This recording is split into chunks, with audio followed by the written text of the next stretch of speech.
So when we talk about the necessary growth recovery kit, you understand that it was created specifically for pre-seed to Series A subscription model startups that are at risk of losing funding and possibly losing their customers if they do not recover, solve their issue.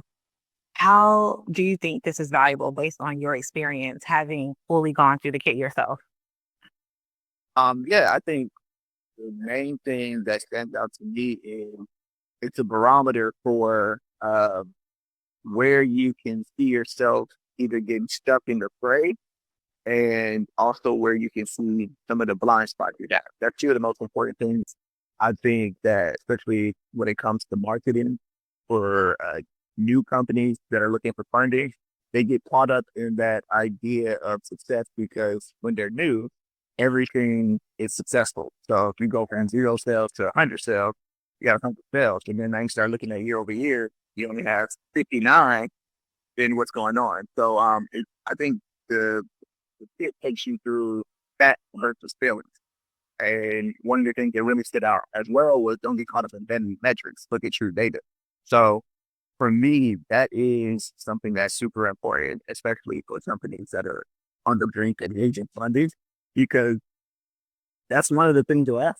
What's your revenue? How are your sales? And if you can't explain that stagnation, you can't explain that dip, even if you're still doing well year over year, they say, hey, I noticed you grew 5% last and maybe 10%, but then now you're down to 3%. What's the drop? You can't explain that. Yeah, it puts you at a risk of not getting the money you need, not getting the access and resources because you can't tell the story of what's going wrong or what you can do differently.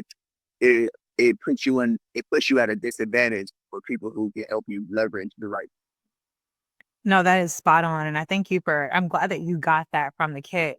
One of the things that I've also realized through all of my work at the companies that I've worked for, doing subscription model marketing and growth strategy, whether they're startups or enterprises, is that they tend to start to optimize. There's nothing wrong with optimizing, but they don't ever look outside. There's very few tests that go on because now they feel like we're in survival mode. We have to fix this problem really quickly, and for some reason, let's go all in on what we already think is right. That's not working. And so companies have a hard time realizing the systems that work to get them there are not necessarily the systems that are going to work to continue to take them to the next level. And that's what we really nail when it comes to communicating that in this kit is that it's not saying that you didn't do anything right. We know that you're intelligent. We know that you're great at your job. We know that you created a product that really has a lot of potential and you've proven that you've had some strong milestones. But when you get stuck after you've done everything that you were supposed to do to get you here, when and if you get stuck, this is going to help you to break through that stalled momentum so that you can recover what's lost that the investors need to see, and also accelerate growth when opportunities present themselves. Yeah, no, absolutely. So another question that I have for you is, so with a lot of the companies that you work for and work with, even ones that you have owned, what are some of the things that you have done to help get yourself out of these plateaus and dips? Where do you typically default to? Try to go back to data and then also once taking a look at the data, I try to go back to where did you get it wrong in the life cycle of the customer, right? So everybody's big on customer acquisition. That is very important. But then we forget about the customer's evolution and how they're going to use the product, how they're going to evolve in this space of using the product, or how they evolve as a customer, and what their needs are going to be in the future, 6 months, 9 months, 12 months, 2 years from now. And so a lot of times, it's those gaps that we haven't acknowledged or looked at that is where we're kind of missing some things. So always going to the data and say, hey, I know they like this. I know they're interested in this. Did we ever see this through? Did we ever follow up and ask additional questions? Did we ever do our due diligence in the space where they showed additional interest? Because now we're seeing competitors who now are taking their interest in these type of markets, which may seem not a big deal because we say, oh, that's not what we do. But typically that inch gives that new competitor a mile because if they can get them at that point, it's nothing for them to just add on the additional features of what your product already has. And that's how we start to lose customers. You notice the subscriptions drop, or you notice that they aren't purchasing additional layers in your portfolio. Yeah, that's so smart. And that's one of the reasons that I have that 12 stage funnel. And it's not to say that this is completely exhaustive or it's going to be a fit, but we talk about how you look at awareness and then attention instead of just jumping from awareness to interest. People might be aware of your product now, and you want to start to gauge when they start paying it attention and then interest and then consideration.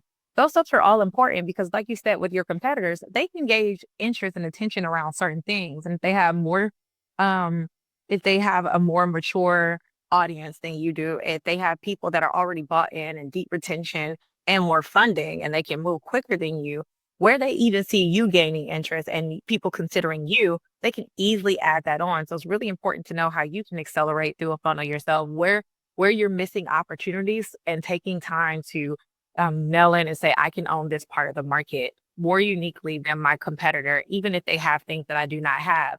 One of the things we talk about in the kit, product led, it's going to be a reality for a lot of companies. Nobody's expecting you to necessarily be the best product on the market. Every startup is not going to have something that's completely innovative and number one in all areas, but they do something extremely well.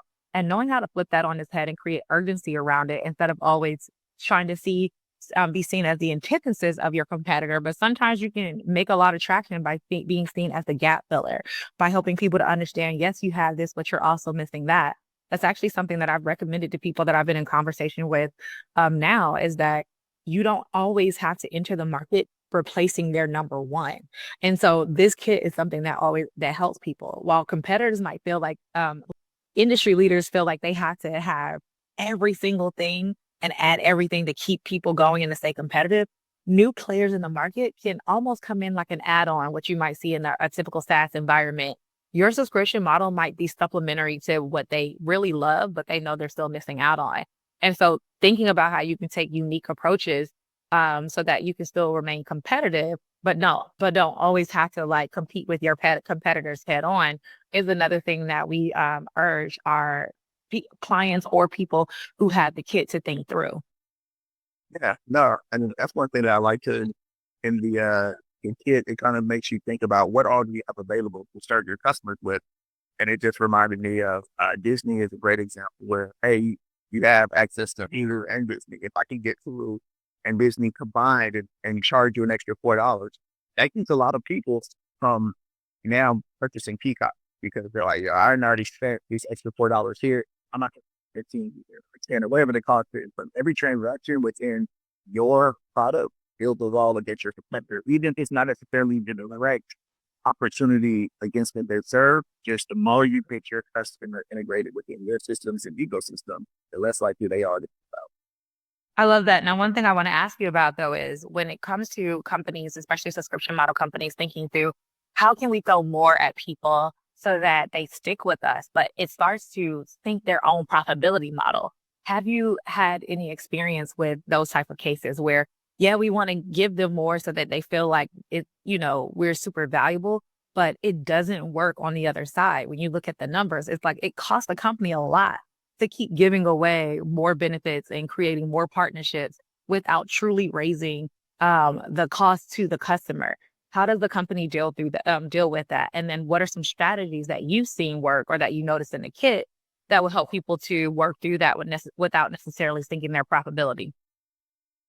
Yeah, that's good. So I think that the main thing it's right. Like you could cannibalize your own market. So I think the main thing is for you to hit and to develop the right story so that they see the value as a premium and not a part of the initial product. And so when you do that, you can communicate why you're charging more money or the additional parts of the product. But you can discount it to where it's still profitable for you where your market makes sense, but it's now bundled. And sorry, I used to not be a fan of the words bundle, but once you start to understand, which is something the kid don't kind of look at differently too. Once you understand what you're communicating to the customer and how you're positioning it versus the cost for acquisition for new customers, it's a win-win. So I think it's just really reframing everything surrounding data and information that you have about your customer. Yeah, I really like that. And also data and information that you have about your competitors, what their product does or does not do well. I love making sure that you have a competitive offer. But like I said earlier, when it comes to product lag, sometimes you're just going to be in a place where you cannot compete like head to head when it comes to products. So you have to find a new unique way to go about it. And there are oftentimes missed opportunities and sometimes sub segments that you can attack and become number one to. That will then give you the leeway that you need to maintain your funding as a budding startup, but also to increase the loyalty and retention and the revenue for your product altogether. So love that. And then one thing that you did mention earlier, adoption and retention. Retention is a big opportunity. And in pre-seed to Series A subscription startups, a lot of companies are really just trying to get numbers. They're trying to add new subscribers because typically, and what we've seen historically, Uber did it and other companies, this is what makes people say, oh, not only does this have product market fit, but people really want this. Even if they're not seeing the revenue on the back end for a decade plus, which is what we've actually seen with some cases, like even talking about Uber. But now things have changed, and investors are not necessarily looking for people who can just bring a lot of people into their systems if they're not able to actually make money off of them sooner. And so we already know a lot of pre-seed and Series A startups don't continue. A very small percentage of them make it to the next round. But those that are able to retain and start to drive revenue earlier on are having a better chance. Have you noticed anything in your world that says, yeah, seeing a lot of people on the acquisition side is great, but if it's not sticking, if they're not staying around, if the revenue isn't making sense when it comes to annual recurring revenue and predictable revenue that we can build on top of, it's not as successful as we make it out to be. And because a lot of people do push their numbers, which tend to be vanity metrics, then their forecasting is off. And that's a big no-no when it comes to investments. And so a lot of the people who have a true understanding of that now are able to say, hey, this is our following, this is our users right now. I see 3 years, 5 years. And this is the profitability and the margins we have based on this loyal fan base. I always say it's kind of like you said, you mentioned Uber, but then there's going to be a certain amount of people that use Lyft, a certain amount of people that use Waymo. So then you come into these spaces and you have a true understanding of where you see yourself in the pecking order and who has the majority of the market share. If you actually go true to function and true to the market, you can make substantial gains just by understanding what the data is, what you can really retain at the upside in that market. It makes it a lot easier to project, bring in market to those people because now you're not marketing to everybody in the sense of trying to hurry up and get them on adopting your app or adopting your subscription. You're actually just saying, this is the people we want us to spit. And then, I mean, as the cliche goes, niches get riches, and it's a lot easier to continue to constantly serve that customer. So when you look at Shopify, they've got a lot of API integrations on there where there's different email marketing and API integrations, different return solutions, campaigns, and sales and coupon and email acquisition campaign and API integration apps. But every week they're all able to exist because they say this is our bandwidth, this is our capacity, this is what we do really well. And those people are able to retain those audiences and those consumers because they are hyper focused serving that one audience. So maybe this one only serves the automobile industry, maybe this one only serves e-commerce or clothing, and then you have some larger ones that are trying to do all things to all people. But for the most part, a lot of companies now are dialing in within industry or within expertise, and they're going deep work into that area. No, that's really good. And Shopify is a great example because at its core, people really value that product. If they didn't do anything but just say, hey, I'm going to use this as a place to host my store, and I don't use any of these other integrations, this is still going to be my number one choice. And they've done such an excellent job with that. I think that's so important, making sure that your core product is the thing that, like you said, is going to serve that niche extremely well, where the add-ons just make it easier for them to make more money or them to achieve their goal, which make them want to stick around with you more. And it's not necessarily always about bundling, but it's about ease of use. How can we create more ease? But if the product is not good at its core, more ease around things that I don't think are valuable, that is not urgent, that I don't believe serves my most core need, it does not matter. And I do think that is what some companies miss. Because to your point, What is your niche? Sometimes people say, oh, we have a big logo or we have a fancy customer group. We've grown in this. And that's not the customer that they can best serve at scale. But it's a popular customer. It's a good story. And sometimes they start to chase things in that world, but it takes them outside of the niche that's actually going to make them the most money. And so the big logo thing becomes a dilemma because everybody wants to say, hey, they use us, or hey, this group really values us, but they might not be your number one customer. And you can sometimes make a mistake starting to create a narrative around them because it could disconnect the customer that you would serve best. No, for sure. I think that no one really looks at their potential loss from loss leaders. Like they just, oh, it's going to be a great opportunity. We'll do it.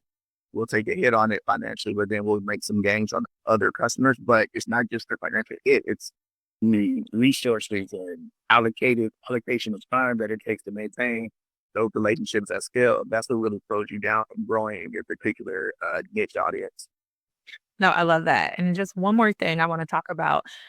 You work with amazing people, founders, especially when you are in product insights and research, and just also being in the sales industries. So you know that there are a lot of great companies that hit those walls. What are some of the mindsets that you see that a lot of founders have to break out of in order to solve for whatever their challenges are? I would say the biggest mindset if they need is from small business to big business because small business they're able to control. Like the 10 people that first bought their product, the 20 people that first bought their product, how they were able to acquire those customers is a little bit different from needing to sustain the business on a large scale. And when I say large scale, I mean even a small business. So even to just sustain it on a large scale that you'll need as a small business to thrive and go past that 3 years where everybody ends up bottoming out, you really have to understand this is now an operation that beyond you is truly about the customers. There's a way to communicate to your audience and there's a way to market that. I think the hard part is uh, the fun part of it. They like to create and they create and create. And some people get stuck on their websites. They really love this color and those other colors, or they like to put together content. But they never actually get into the weed marketing and making sure that people into their phone the right way, or communicate the right way. That's why I like the kid because they really help you with that. If you are a CEO or a founder who is trying to get to that next level, a lot of them just end up, hey, I'm going to put some stuff on Instagram, YouTube, TikTok, and they see people grow and they don't understand why. This person was already making reaction videos for 3 years, has a following of 400,000. And then, yes, they just rolled out a product in your category, but you don't understand why people are buying their product versus buying yours. You're thinking that if I put in the same effort and do the exact same thing they did, I'll be able to get those same results. Not going to happen. So to really build your brand and communicate your product the right way, you need to follow some steps and get out of um I'm just going to be able to present and promote. People are going to think I like it. I think that's the hardest part for a lot of That is so good. That is actually really good. And I know we've seen that a lot. It's probably tricky with the creator economy now because, like you said, hey, this is what's working for them. So it should automatically work for me. No, I really appreciate that. And honestly, just one more point to add.